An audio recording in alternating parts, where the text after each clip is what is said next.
Okay. So my name is Emily Trolia, and I am the Practicum student for academic support programs.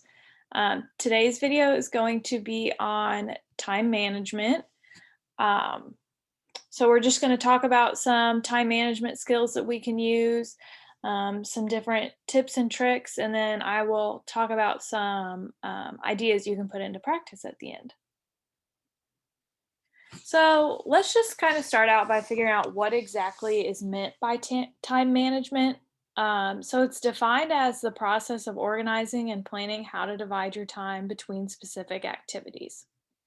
So we all hear it, but there's a saying everybody has the same 24 hours in a day. So why not make the most of time management? Improving your time management skills can help you prioritize your tasks, both with school and in your personal life. It can help you become more organized, and it can even help you study more effectively and reduce procrastination. Are there any other ideas that anybody has for how you can benefit from time management?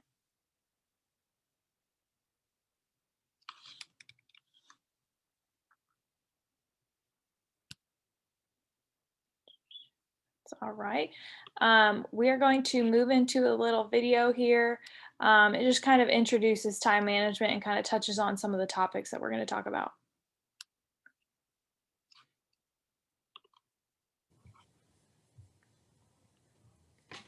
Welcome to Time Management for College Students, brought to you by the Eastern Kentucky University Student Success Center.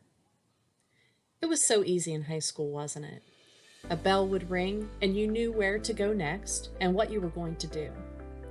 College is not like that, of course. Suddenly, the world expects you to be very adult all at once, and not only takes away the bells, but it doesn't even tell you when to eat, when to do laundry, when to study, take time for self-care. They even let you choose your class schedule. Time management centers on our habits. Think about how many times you mindlessly look at your phone in a day. That's a habit. Habits are hard to break, but they can be easy to create. Start now to build good habits by intentionally making good decisions and managing your own time. First, look at your time in two categories: the parts of your day you can control and the parts that you cannot control. Things you can't control are when your classes meet. Sure, you got to create your schedule, but face-to-face classes still have a set time. Most students do not have a great deal of control over their work schedule. Parts of your day you can control, though, are when you eat, when you study, when you socialize, when you sleep. An important recommendation we make is keeping a planner. A planner can help you see your schedule and begin to set your priorities. If you are just starting to use a planner, try writing in a detailed schedule at first. Include all the elements of your day, including class time, when you eat, when you sleep, when you socialize, and so on. First, in your planner, include the parts of your schedule you cannot control. Add your class times and work schedule. Add other events that are scheduled by other people. Then begin to include a healthy sleep schedule and times to eat. Then include your study plan. See the Student Success Center video about effective study plans for more details. But do make sure your study plan is set for early in the day. The brain is not as effective at learning later at night. After adding your study plan times, make sure you include time for yourself. It is important to include self-care time in order for your brain to relax well. Sometimes it's difficult to relax when you feel like you should be studying. Scheduling time for self-care gives your brain permission to relax and not feel guilty about what you think you should be doing. In a world that loves hacks, how about some time-saving hacks? First, make efficient use of your study time. Make sure that your study space is ready for you, that you have your materials, and that you'll be studying in an environment conducive to studying. Find a good study space and go there when you study. Never study in your bed. It sends your brain mixed messages. Do we sleep here? Do we study here? And suddenly you can't do either there well. That said, Time that you set aside for laundry can do double duty. That's a good time to review flashcards or watch videos that supplement content in your classes. When you're walking from class, you can chat with classmates about what you just discussed in class, or go over some of the terms you just covered.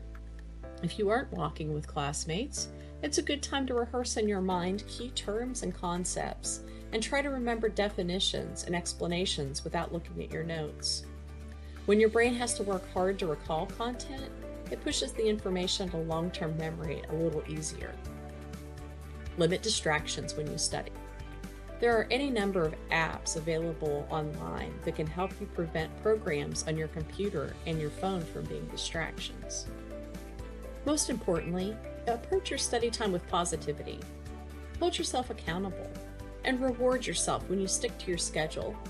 It's easier to stick to a study schedule when you have some reward time scheduled in during the week.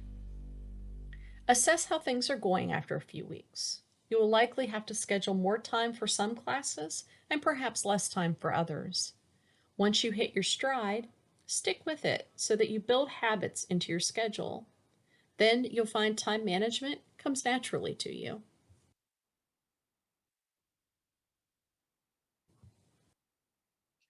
Okay. So here's a little bit of an overview of what we're going to talk about today. We'll talk about the importance of having and maintaining a planner, making a schedule, setting goals, cutting out distractions, and getting started early on some of our tasks. Okay. So I know we are approaching the end of the semester, but it's really never too late to start using a planner. It's going to help you keep track of all of your assignments, any personal meetings or appointments that you need to tend to, and it's just a great way to keep it all in one place so that you can easily reference it. But the important part about keeping up with a planner is making sure that you make any changes and adjustments as they are announced. So we know whenever we get the syllabus at the beginning of the semester, that's not necessarily set in stone. So due dates may change, um, exam dates might change. Make sure that you keep up with these in your planner and move them around as the professor announces them and as soon as you find out about them. Um, I always recommend keeping your planner on you at all times so that you can quickly reference it if needed. So, if it's not reasonable for you to always have a paper planner on you, maybe consider using Google Calendars or putting something on your computer desktop if you always have your phone or your computer with you. Um, there are so many different apps out there that you can use to create a digital calendar. So, just find what works best for you.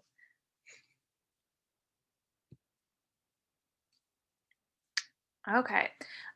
So once you have your planner all filled out, whether you do this at the beginning of the semester or whether you're starting it now, um, from there, then you can start to build your weekly schedule. So just at the beginning of the week, whether that's first thing Monday morning or if it's Sunday afternoon, take some time, go between your planner and the schedule and figure out what exactly you're going to have turned in that week and what commitments you have that week. So from there, just write everything into the weekly schedule and you'll be able to build your work time and your study time around those blocks in there. So, be sure that you write in when you have to be at work, or be sure that you write in any standing doctor's appointments or any other, like I said, any other commitments that you might have. Um, so, if a week is too much at first, just take it a day or two at a time and write down what you want to get done for that day or two. Um, I know we are nearing the end of the semester, so now would be a great time to give it a try just for the last, 5 weeks that we have. And, getting yourself into a routine and getting a schedule laid out will really help you, plan out your studying time for finals that are coming up here shortly.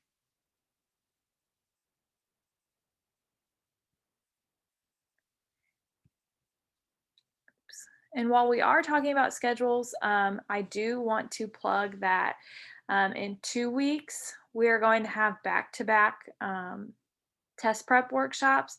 And so in these test prep workshops, we do talk about creating a 5-day study plan or a 5-day study schedule and how you can use that to study for multiple exams at once, which is relevant to finals that are coming up. So definitely be sure to check those out. Or if you want to get a head start, you could look up the 5-day study plan and see if that might be a good way for you to schedule out some study blocks. Okay. So once you have your schedule made and you know what needs to get done in that specific time frame, you should set some goals that are related to the tasks that need to get done. So when you're setting goals, you need to make sure that you're setting SMART goals. I'm sure you've heard it in some of your classes, but SMART goals are specific, measurable, attainable, relevant, and time bound.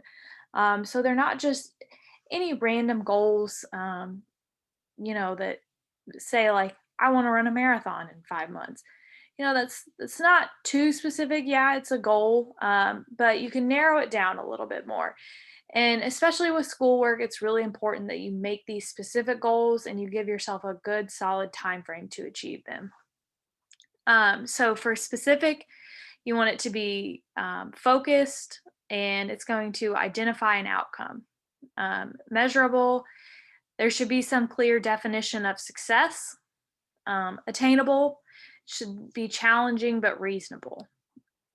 Relevant, just making sure that it's applicable to you. So it's applicable to either the classes that you're in, your degree as a whole, or whatever job aspirations you have after graduation.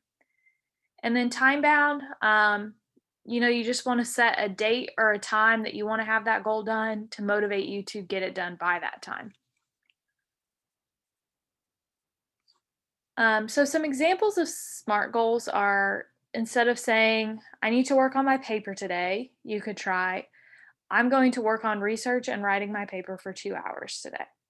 So the first one, you could achieve it by, you know, writing your cover page for your paper or setting the margins or just creating the Word document and writing a sentence about it.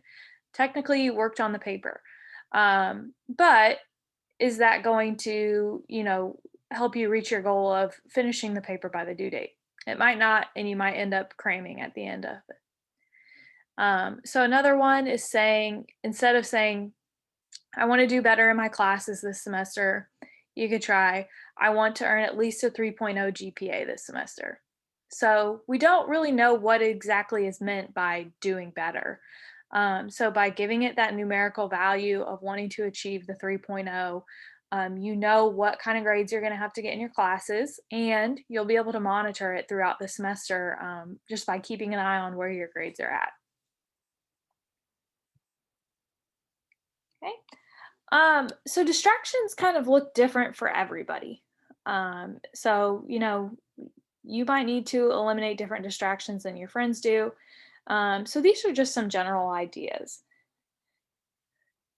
The first one I would say is to find a good study place for you. So once you know where you can study best, that's going to be a good place where there are not distractions for you. So, it might be a coffee shop, it might be your room, or it could be the library. For some people, there are numerous distractions in your room, such as, a roommate, laundry on the floor. However, other people might find a coffee shop distracting because there are always customers coming in and out. So, again, that's just going to be what works best for you. And then you need to figure out if you study best by yourself or with others. For some people, studying at a group is a great way to hold themselves accountable. But for other people, they're a little more sociable and find themselves chatting with their friends when they're studying with the group. So those people might find that they need to study alone more often than not. Then another one is to turn your phone off or get an app that restricts screen time during certain periods of time or won't let you log into certain apps during certain periods of time. Um, or just put it out of sight. I know for me, I like to put it behind my computer because then I can't see it. And if I can't see it, I'm more likely to just forget about it while I'm studying. And I'm able to focus on what's on my computer rather than just mindlessly scrolling through my phone. And then a couple other tricks are listening to music to eliminate noise. You could even just put white noise on in your headphones or instrumental music in your headphones, just to kind of eliminate those background distractions. And then it's always best just to keep your space organized so that it's not super cluttered with other material that might catch your eye when you're supposed to be focusing on something else. And then it's always best to start early. I know professors always say at the beginning of the semester, don't put off this assignment until the end, or don't put off studying until the night before. And really, they're right. So if you start studying several days in advance, or you start working on your project several days in advance, it's going to give you any time that you might need to tie up any loose ends. So if you run into trouble, you'll have time to ask the professor if there's a certain concept that you're just not understanding, or if you need another example of a certain type of problem, you'll have that time to either be able to email the professor, or go to office hours, or even ask the question in class. So it's best just to start early and even give yourself more time than you think you might need for an assignment. And that'll give you some room if you have any technical issues, or like I said, just any questions that come up. And then as you're working through your goals, don't forget to take breaks and reward yourself. If you don't take a break and just, keep that tunnel vision on whatever assignment you're trying to get done, you're likely to get burnt out. So it doesn't have to be, a whole day off from studying. It could be an hour, or enough time to run out and get something from your favorite restaurant, or enough time to watch an episode or two of your favorite show, or even just 15 minutes to walk around the block. Um, Regardless, it's best to just give your brain a break, and you will be able to come back refreshed and probably have some better ideas and be able to focus better when you get back. Okay, so then the last couple things that we're going to talk about are some methods that you can put into practice to help manage your time while you're trying to study or trying to complete some homework. Um, and even now, even with just a few weeks left in the semester, these are still techniques that you can use and try and see if they work for you, and see if they can help you study better for your finals that are coming up. So the first one is the Pomodoro Technique. It's a way of breaking down time and working in some breaks so that you are able to focus better. It's 2-hour blocks, and you give yourself a couple 5-minute breaks in there, and it's supposed to help you stay refreshed and stay focused the entire time. So I will show you a little short video here that kind of goes over the technique as a whole.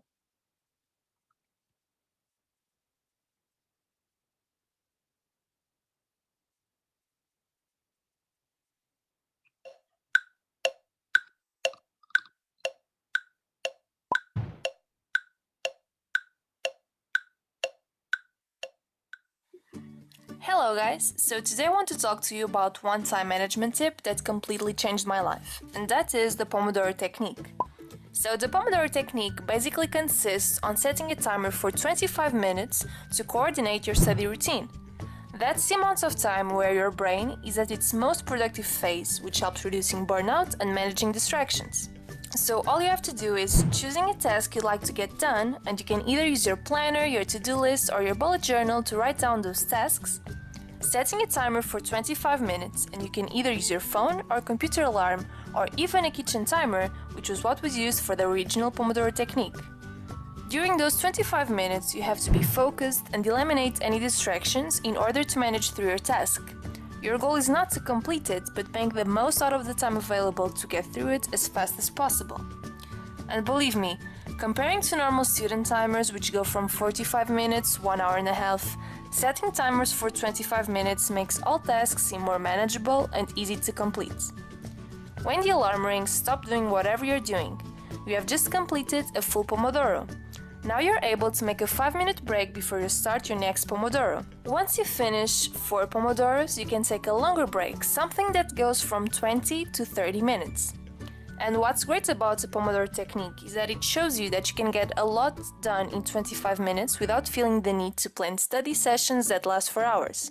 In fact, one of the things that makes more people procrastinate is thinking that they need to sit down for hours surrounded by books. If you plan your study sessions with a Pomodoro timer, you will get a lot out of the idle bits of time throughout the day where you think you need to get something done, but get the wrong idea that with only half an hour, there's no way you can accomplish anything at all. So I hope you like this very simple tip. Don't forget to subscribe and I'll see you in my next video. Bye!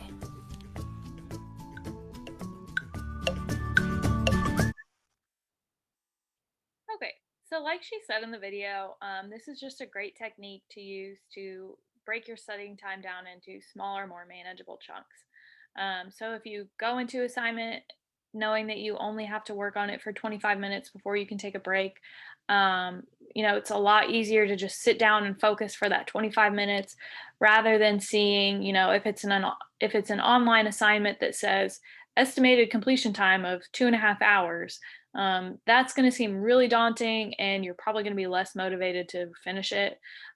So if you're able to just to break it down into smaller chunks and give yourself a few breaks in between, you will likely, finish it quicker than if you just sat down and stared at it all at once. Um, and you'll probably stay a little bit more refreshed throughout if you give yourself a few breaks. Okay. And so the next one is just a way to evaluate where your priorities are and where they probably should lie. It's called the Eisenhower Matrix. So I will show you a video and then we'll talk about it a little bit more. Have you recently had the feeling there is more to do than you can achieve in a day, a week, or even a month? A good time management strategy solves this problem and can dramatically reduce stress and increase your own productivity at the same time. The Eisenhower Matrix by former US President Eisenhower supports you in prioritizing tasks by urgency and importance and sorting out those less urgent or important tasks which you shouldn't do yourself. This results in 4 quadrants with different work strategies. We call the first quadrant the Do First sector, as its tasks are important for your life and career and need to be done today or tomorrow at the latest. You could use a timer to help you concentrate while trying to get as much of them done as possible. An example of a number 1 task could be a review of an important document for your manager. The second quadrant we call the Schedule sector, as its tasks are important but less urgent, and you should list those things that you need to put in your calendar here. An example of that could be a long-planned return to the gym. The third quadrant takes up things you could delegate, as they are less important to you than others but still pretty urgent. You should keep track of delegated tasks by email, telephone, or within a meeting to check back on their progress later.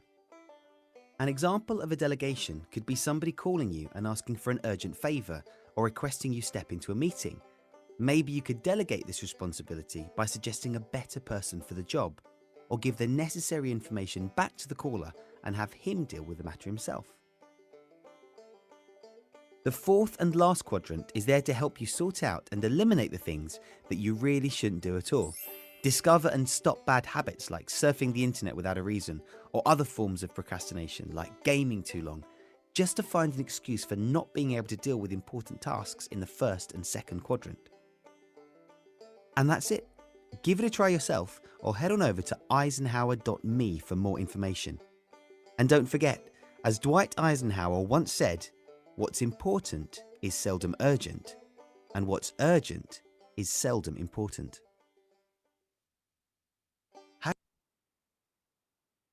Okay.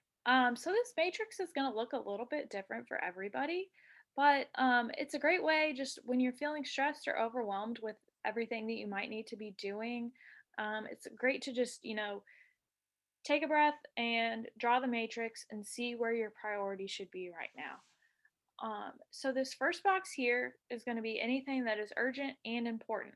So, any assignment that is due today, or if you're done with what's due today, it's going to be anything that's due tomorrow. So it's things that you should be getting done right now. And then the second box over here is important but not urgent. Um, so it's anything that you can, put on your schedule for a little bit later in the day, or put it on your schedule for a day later in the week, or even next week. So if you want to go to the gym, that doesn't have to happen right now. You can put it on your schedule for 6 o'clock tonight. Or, eating dinner doesn't have to happen right now, but you're going to have to eat at some point today. So put it on your schedule and then kind of work around it. Um, and so the idea is that, the more time you spend focusing on scheduling things that are important but not necessarily urgent right now, the less time you'll have to spend over here in this important and very urgent box, which is likely going to be the stress causing box, because these are things that need to get done right now. So the more things that are in this box, the more stressed out and more busy you are. And then down here, urgent, non important, it's kind of like somebody else's problems. So, if somebody comes to you frantically asking for you to do something for them, um, give them the resources that they need to do it without you having to do it for them. Also laundry, it can, I don't know, they suggest having somebody else do it for you, but that might not be very likely for college students. But, these are just kind of things that can be put off and you don't necessarily have to deal with them right now. And then the not urgent, not important, you should be able to work in some time for things that you enjoy. So if you enjoy social media or if you enjoy Netflix, work them in reasonable time frames into your schedule. This is just supposed to be, the mindless scrolling, scrolling, scrolling, lock your phone, and then 5 seconds later pick it up and start scrolling again when you should be focusing on your homework. So just identify these time wasters and just try and get rid of them. And then finally, this is one that I really like. It's a great way. It's something you can look at the beginning of the semester, or you could even look at it now. You still got a little bit of time before you have to start focusing on finals, so you can see how you really are spending your time. Um, so at the beginning of a day or the day before, write down everything that you plan on doing that day.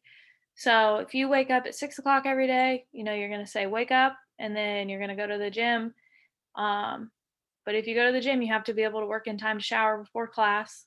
And then you're going to work in all of your classes and even meal times, study times, relaxation time with friends. Um, but you would also have to remember, for a mealtime, if you cook for yourself, you'd have to work in that cooking time before and the cleanup time after you eat. Um, so then basically, after you have it all planned out and as the day goes on, kind of keep track of what you're actually doing. So if you give yourself an hour to complete your math assignment, but it actually ends up taking you an hour and a half, that's kind of like a half hour lost. But going forward, you know that you need to work in a little bit more time into your schedule for those assignments. So it's just a great way to identify time wasters and, like I said, give you a more realistic expectation of how long assignments and certain school tasks are going to take you and how long you need to set aside for them in your schedule. Okay, so I'm going to stop the recording here.